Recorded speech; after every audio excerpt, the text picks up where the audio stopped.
The package arrived on a crisp autumn morning in Seattle, wrapped in plain brown paper with no return address.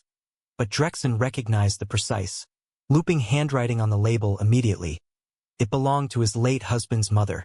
His hands trembled as he set it on the kitchen table, watching his 6-year-old son, Ethan, eye it curiously from across the room, his small fingers clutching a toy truck. When Drexen finally tore open the wrapping, a soft pink dress tumbled out, embroidered with the name Emily in delicate script. And in that instant, a wave of confusion and rage crashed over him, unearthing years of buried pain. Drexen stared at the dress, the fabric pooling like an accusation on the wooden surface. It wasn't just any gift. It was a deliberate slap, a reminder of the rejection that had haunted his marriage to Jamie. Ethan tilted his head, his wide blue eyes so much like Jamie's, flicking between the dress and his father. "Is that for me, Dad? But I'm a boy." Drexen forced a smile, kneeling down to Ethan's level, but inside, his heart pounded with the echoes of old arguments. How could they do this? After everything? He remembered the first time he'd met Jamie's parents, back in 2015, at a family dinner in their sprawling home in conservative Spokane. Jamie had been nervous, squeezing Drexen's hand under the table as his father, Harold, grilled them about their lifestyle choices.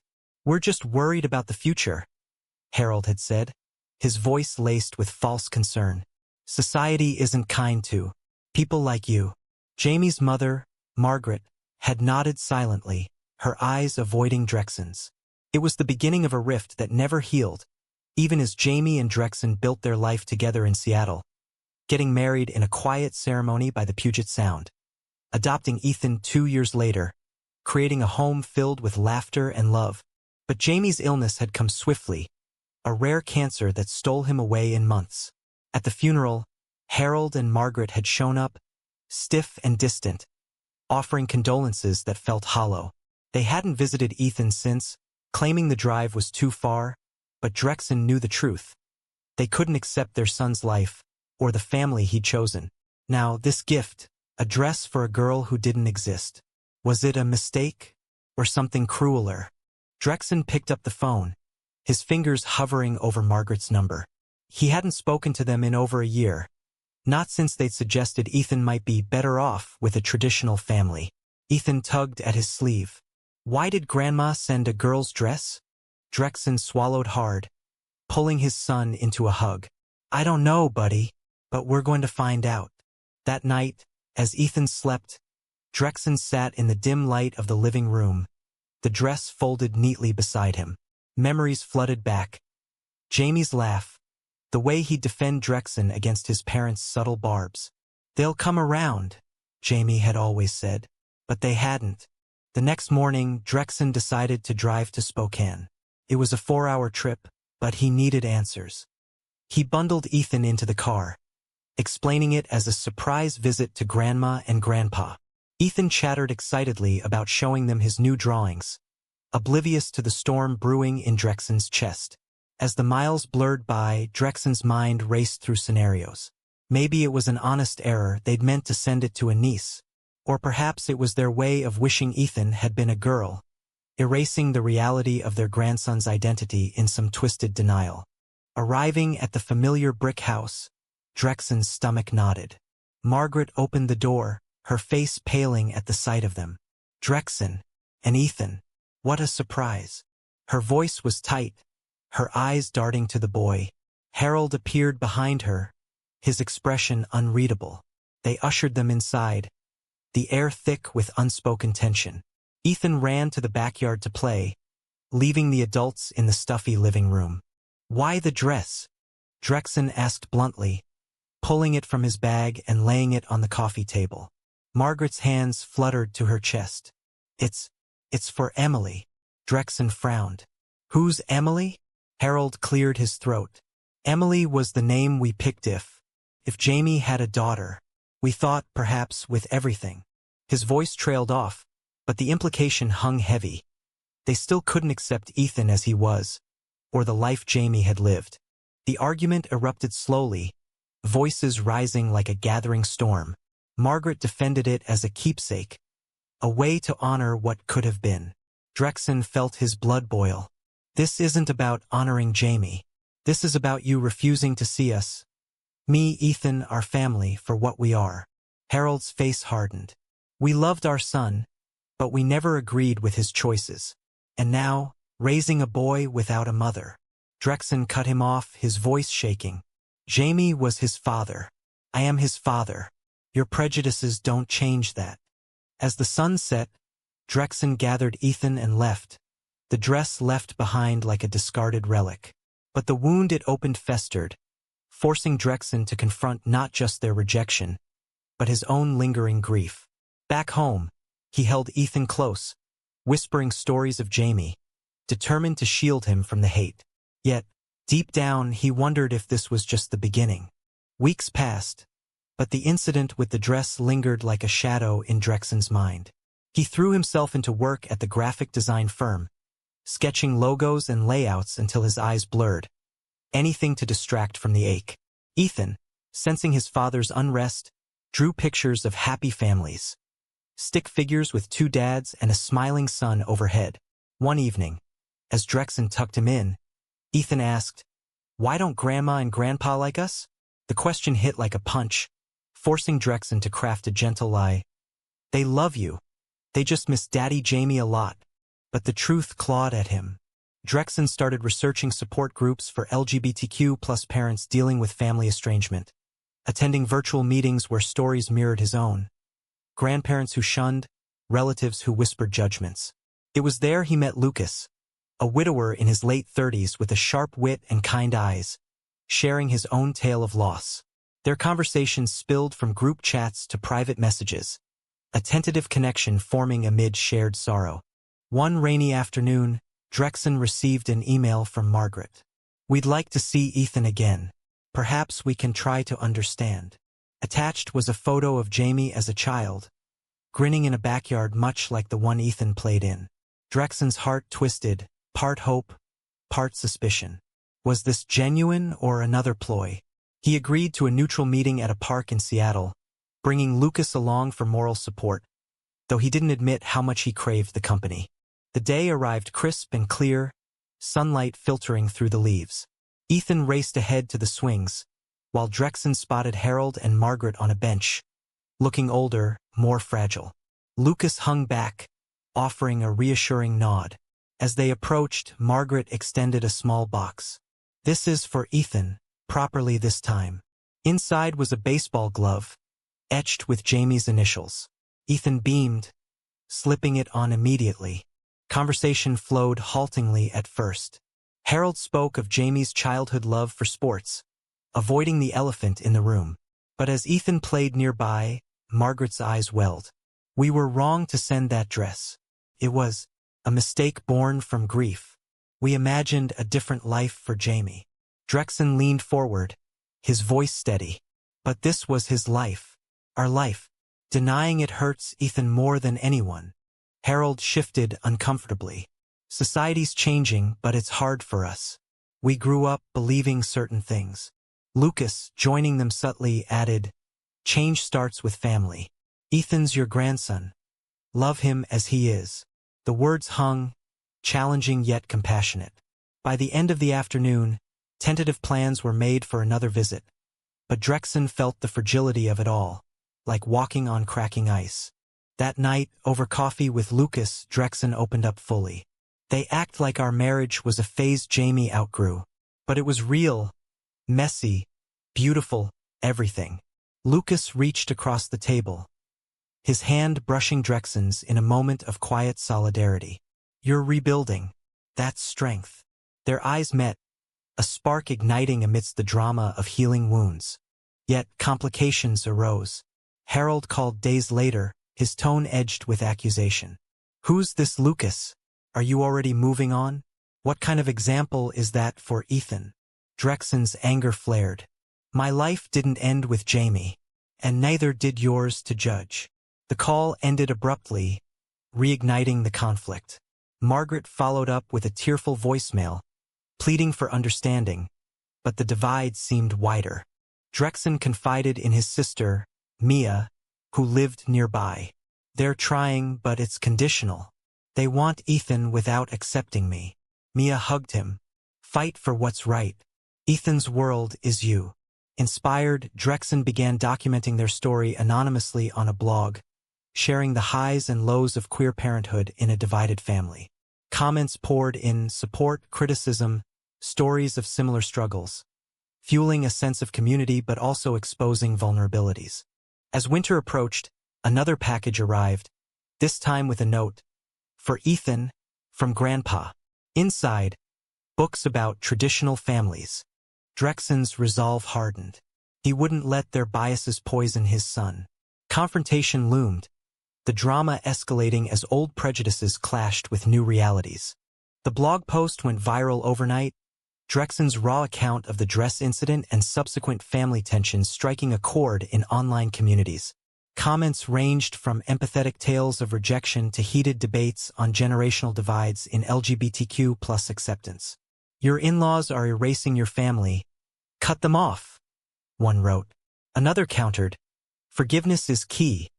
They're from a different era. Drexen scrolled through them in his home office, the glow of the screen illuminating his weary face, while Ethan slept soundly down the hall. Lucas became a constant presence, their friendship deepening into something unspoken yet profound. They took Ethan to the zoo one weekend, watching him laugh at the monkeys, and in quiet moments, their conversations turned personal. I've been alone since my partner passed, Lucas admitted, his voice soft against the chatter of families around them. Meeting you, it's like breathing again. Drexen felt a warmth he hadn't known since Jamie, but guilt nipped at him. Was it too soon? Harold and Margaret's response to the blog was swift and furious. A letter arrived, handwritten and stern. Exposing our private grief to the world? You've shamed us. Drexen read it aloud to Mia over lunch, her eyes narrowing. They're the ones who started this with that damn dress. Emboldened, Drexen arranged a video call, insisting on transparency. The screen flickered to life, revealing their stern faces. Why the books? Drexen demanded. Margaret fidgeted. We thought Ethan should see all kinds of families. Harold interjected. Not just yours. The argument intensified, voices overlapping in digital echoes. Our family is valid. Drexen shot back. Your traditional views are code for homophobia. Tears streamed down Margaret's cheeks. We lost our son. Don't take our grandson too. Ethan, overhearing from the doorway, peeked in confusedly, heightening the emotional stakes. In the aftermath, Drexen sought therapy, unpacking layers of grief and anger. The therapist nodded sympathetically. Their gift was a projection of their unprocessed loss, wishing for a normal legacy. It made sense but didn't erase the hurt. Meanwhile, Lucas offered steady support, cooking dinners and playing board games with Ethan, his presence a balm. One evening, as snow fell outside, Lucas confessed, I care about you, Drexen, more than friends. Their first kiss was tentative, filled with promise and trepidation. A new chapter amid ongoing turmoil. Society's gaze amplified the drama. A local news outlet picked up the blog story, interviewing Drexen about queer family rights. It's not just about us, he said on camera. It's about every family facing rejection. Protests and support rallies followed, but so did backlash. Hate mail accusing him of indoctrinating Ethan. Harold called again, his voice breaking. This publicity, it's destroying us. Drexen paused, empathy flickering. Then meet us halfway. Accept who we are. A breakthrough seemed possible when Margaret suggested a holiday visit. They arrived in Seattle for Christmas, arms laden with neutral gifts, toys, books without agendas. Ethan hugged them tightly, the house filled with cautious warmth. But tensions simmered. Over dinner, Harold remarked, boys need male role models. Eyeing Lucas suspiciously, Drexen tensed. Ethan has plenty Lucas teachers. Margaret tried to mediate, but the evening ended in strained silence. Post-holiday, Drexen reflected on the fragile progress. The blog community urged caution. Don't let them gaslight you. Lucas agreed, holding Drexen close. Your happiness matters too. Yet, A new conflict emerged, Ethan's school project on family trees. "What about Daddy Jamie's side?" he asked innocently. Drexen helped him draw it, including Harold and Margaret, but wondered if inclusion meant compromise or capitulation. As spring bloomed, another twist. Margaret fell ill, a minor heart scare. Harold reached out desperately. "She wants to see Ethan." Drexen agreed, driving to Spokane with mixed emotions. At the hospital, Margaret whispered apologies. "We were wrong. That dress. It was my way of clinging to a fantasy." Tears flowed, a cathartic release. But Harold remained stoic, his pride a barrier. Back home, Drexen pondered the path forward, the drama weaving through love, loss, and tentative reconciliation. Lucas's support grounded him, their relationship blossoming quietly. Yet, the core question lingered. Could true acceptance ever bridge such a chasm? The hospital visit marked a turning point, but not without its undercurrents of doubt. Margaret's recovery was swift, yet her vulnerability lingered in Drexen's mind, a reminder of time's fragility. Harold, however, doubled down on his reservations, sending emails laced with subtle criticisms. Ensure Ethan's exposed to balanced views. Drexen deleted them unread, focusing instead on his growing bond with Lucas. They made it official, introducing Lucas to Ethan as Dad's special friend. The boy's acceptance a pure joy amid complexities. Summer brought new challenges. Ethan started soccer camp, thriving under coach's guidance, but a parent's casual remark, "Two dads? That's progressive," sparked whispers. Drexen brushed it off. But when Ethan came home upset about teasing, the protective fire ignited. "Why do some kids say our family's weird?" Ethan asked, his voice small. Drexen knelt, heart aching. "Because they don't understand yet. But we know it's wonderful." The incident fueled Drexen's advocacy. He spoke at a local LGBTQ+ event, sharing his story to applause and controversy. Family isn't defined by tradition. It's built on love. Media coverage intensified, drawing Harold and Margaret back into the fray. A tabloid twisted the narrative, painting them as bigoted grandparents, prompting Harold's outraged call. "You've turned us into villains." Drexen countered calmly. "Your actions did that. Change them." Reconciliation attempts faltered. A planned family picnic dissolved into arguments when Harold questioned Lucas's role. "Is he replacing Jamie?" Margaret hushed him, but the damage was done. Drexen stormed off with Ethan, Lucas following supportively. "They're scared of losing control," Lucas said later, as they watched the sunset over the sound. Drexen nodded, leaning into him. "But I won't let them dictate our lives." Ethan's 7th birthday approached, a milestone laced with emotion. Drexen planned a small party, inviting Mia and friends, but extended an olive branch to Harold and Margaret. They accepted hesitantly, arriving with a gift, a model train set, neutral and thoughtful. Laughter filled the backyard, Ethan blowing out candles with glee. For a moment, harmony reigned. But drama resurfaced post-party. Margaret pulled Drexen aside. "We're trying, but Harold struggles. He sees Lucas as an intrusion." Drexen sighed. "Lucas is my future. Jamie would want me happy." Tears glistened in her eyes. "Jamie was our only child. Losing him, it broke us." Empathy surged, but so did resolve. "Then heal with us, not against us." The conversation opened doors. Weekly calls began, stilted at first, evolving into shared memories of Jamie.